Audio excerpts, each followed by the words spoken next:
Hello and welcome back to Green and Tidy. I'm Rachel Papworth, the online professional organiser. I liberate busy people like you from the shackles of clutter and chaos to give you peace of mind and productivity.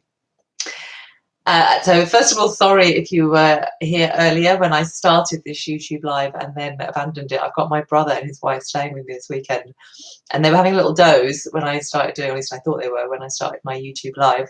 So I didn't want to disturb them and say, can you be quiet for a bit because I'm going to be on YouTube live. And unbeknownst to me, they got up and one of them went in the shower and the pipes were really noisy.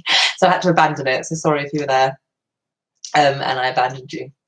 Right, now what am I going to tell you? Oh, it's Pride weekend here in Brighton, so I've got my rainbow halter-neck top on again, and everybody's having a crazy time. I'm just back from watching the parade, and then I've been doing some more stuff back here on Clutter-Free in 30 days. I've been exchanging, the designer sent some more designs through and I've sent back some more comments, so we're so nearly there. I'm so excited about it. I'm also going to be working on, and one of the freebies that you're going to get with it is a book, and I'm creating an audio book as an option that you can purchase when you enroll on the 30-day program. So I'm going to be recording that this weekend as well. I'm going to be talking today about guilt and overcoming guilt, but just before I do that, one other thing to update you on, because if you saw my YouTube live a couple of YouTube lives ago when I was asking if anybody had any ideas for how to recycle gas canisters, I thought I'd just update you. The empty one has gone now. I pierced it with a screwdriver and a hammer. It's empty though, and then I could put it in the regular can tin recycling. This is the one that's faulty. It's full of gas. And I've contacted my local authority and they have told me about a Cala gas supplier that will take it. The only thing is it's about 7 miles away from me. I don't have a car, and anyway, driving all the way over there, especially to drop this off, seems a bit annoying, but I'm going to have to find a way of getting it over there, or maybe one day I'll be going past it. So that's what's going to happen to this. At least I have found a place to get rid of it, so that's great.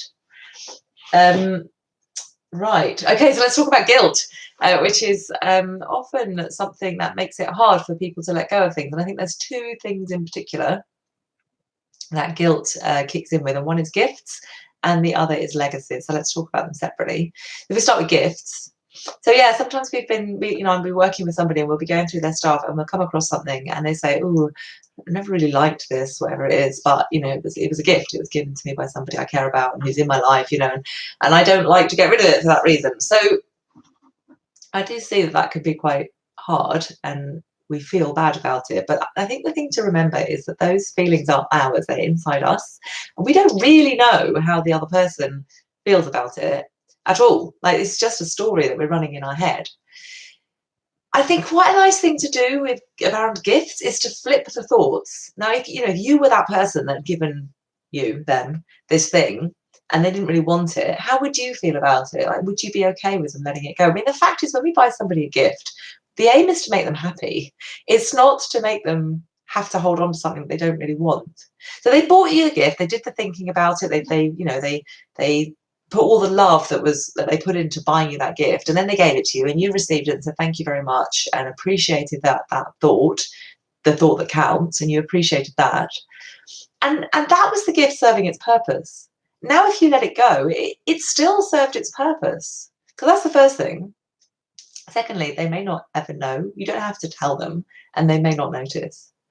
Thirdly, they may not be bothered even if they do notice. I mean, would you be bothered if you gave somebody something? We've all done it, haven't we? We've all given somebody a gift that hasn't hit the mark. I'm sure I've done it loads of times. I hope they let that stuff go. I hope they didn't hang on to it just because they thought it would upset me. So, if you can flip it around like that, that might help you to let go of something. And what was the other thing I was going to say about that? Oh, that even if they are upset about it, that's kind of their problem, really. I know it's a bit hard, but that's how I feel about it. I think if somebody's giving me something and I really don't want it, and then they get upset that I let it go, it's like, well, that wasn't really gift giving, was it? That was all about them. Call me mean, but that's how I feel about it. And then with your legacies, with things that you've inherited from somebody that was dear to you, I mean, of course, it's lovely to keep some of that kind of stuff. It's just a question of not keeping so much of it that it overwhelms you. And if it's a particular item that you don't actually like, and it's not You've got plenty of things. Say we're talking about your grandmother. So you've got other things that remind you of your grandmother. You might have photographs. You might have a particular, I don't know, a jumper that she used to wear that even still smells of her. And you've also got this mug or something that used to belong to her that you don't even like, but you feel guilty letting it go. Well, she wouldn't want you to be unhappy. She wouldn't want you to hold on to something that's making you struggle with the stuff in your home. And you've got this other stuff that reminds you of her. So I would say let it go if you don't like it. And I don't think you do need to feel guilty about that. So there you go. There's some thoughts on guilt. And I'd be really interested to hear your responses to what I've said, and also any further thoughts that you've got about guilt. So put them in the comments below, or if you're on the chat, you can pop them in right now. And I will see you in the next YouTube live. What should I talk about in the next YouTube live? Good question. I might have a chat about.